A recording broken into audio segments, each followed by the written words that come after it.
The search for genetic material. देखो आज के ज्ञान के अकॉर्डिंग हमें पता है कि DNA is the genetic material. क्या हमें स्टार्टिंग से पता था?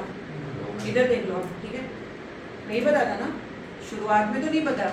मेंडल ने भी क्या बोला जीन्स को? फैक्टर्स बोला। क्या बोला? फैक्टर्स। तो शुरू में हमें नहीं पता था कि हमारा जेनेटिक मटेरियल क्या है, क्लियर? तो उसकी ही खोज चालू हुई, है ना। तो बुक में लिखा हुआ है द सर्च, टॉपिक का नाम क्या है? The search for genetic material. DNA पता थोड़ी है, खोजना क्या है ये भी नहीं पता, बस ये पता है कि भाई जेनेटिक मटेरियल है क्या, कौन सा मॉलिक्यूल बॉडी में as a genetic material body में बिहेव करेगा। उधर देखना बंद करो, इधर देखो, ठीक है। सर्च फॉर जेनेटिक मटेरियल, इसमें सीरीज ऑफ एक्सपेरिमेंट्स हैं, एक के बाद एक एक्सपेरिमेंट है जिससे पता लग जाए कि भाई है क्या, क्या बॉडी में एक से दूसरे में जा रहा है, यानी कि पेरेंट से ऑफस्प्रिंग्स में जा रहा है, जिससे कैरेक्टर्स पास हो रहे हैं। कोई कंफ्यूजन नहीं आता? तो सबसे पहला जो इसके अंदर हमें एक्सपेरिमेंट पढ़ना है वो है ट्रांसफॉर्मिंग प्रिंसिपल। ध्यान से समझना, इंपॉर्टेंट है। ये वाला नहीं समझ आया, आगे की समझ नहीं आएगी, इसी पे डिपेंड करेंगे 3-4 experiment. Transforming principle, what do you mean by transformation? ये ट्रांसफॉर्मिंग बदलना, एक से दूसरे में जाना, ट्रांसफॉर्मेशन होना। जेनेटिक इंफॉर्मेशन भी तो ट्रांसफॉर्म होती है ना, एक से दूसरे में जाती है, तो वही करना है इसके अंदर में। कोई कंफ्यूजन है यहाँ पे? चलो कैसे होगा, इसको किसने दिया ये भी याद करना है। This is also known as Griffith experiment.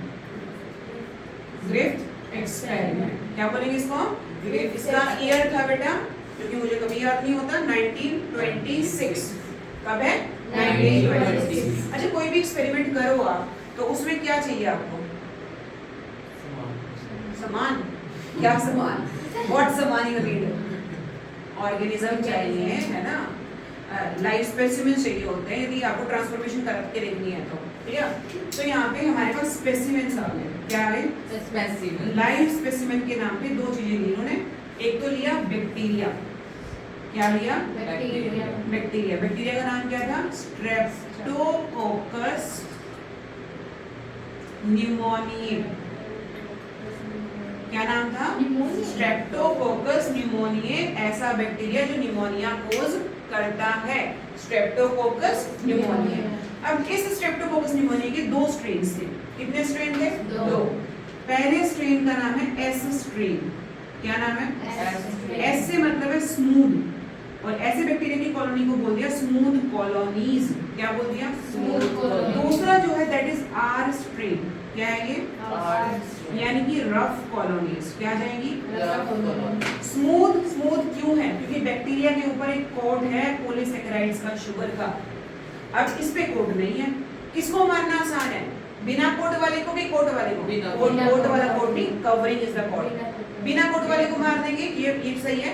इस पे एंटीबायोटिक डालेंगे तो जल्दी खत्म हो जाएगा, ये नहीं होगा। तो बेटा इसी वजह से ये वायरुलेंट है। क्या है ये?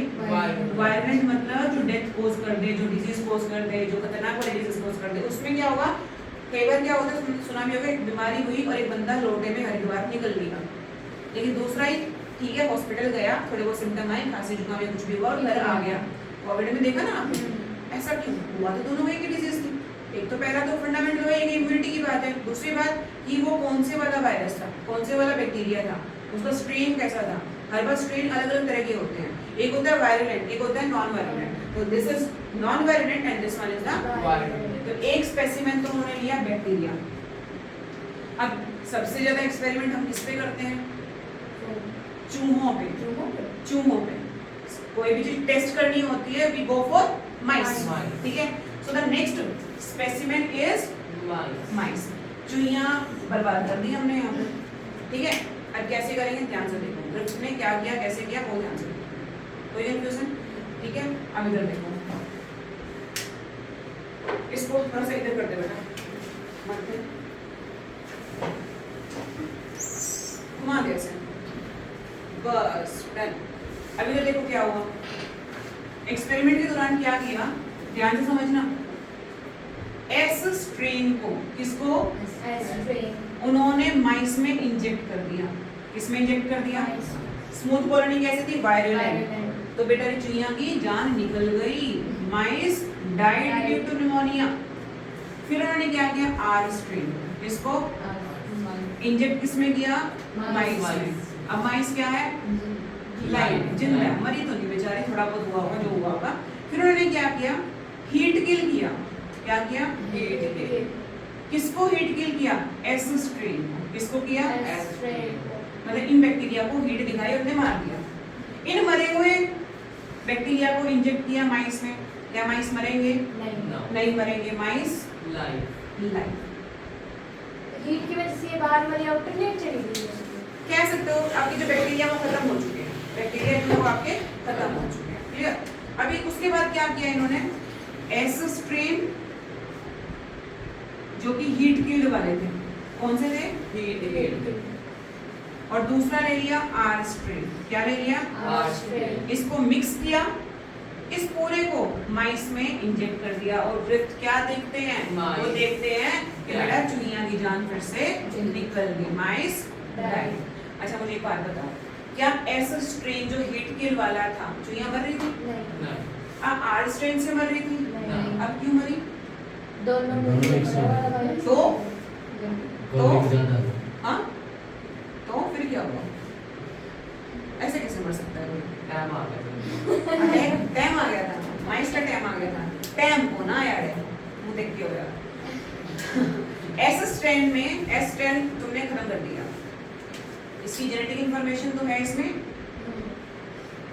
ये जिंदा है, इसमें डीएनए को मल्टीप्लाई, जो भी जेनेटिक मटेरियल है उसको मल्टीप्लाई करने की ताकत है।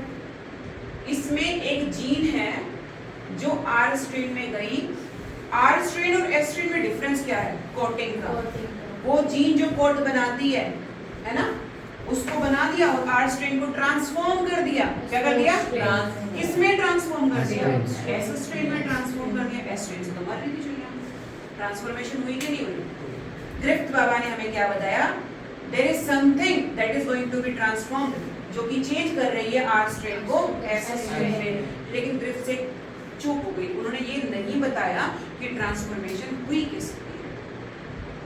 So this is why we are calling it as transforming principle. उन्होंने क्या बताया, there is something that is going to be transformed, और जो किसको ट्रांसफॉर्म कर रही है, आर स्ट्रेन को एस स्ट्रेन में, लेकिन ट्रांसफॉर्मेशन हुई किसकी वजह से है वो क्लियर नहीं, क्लियर, बंद कर दो उसको।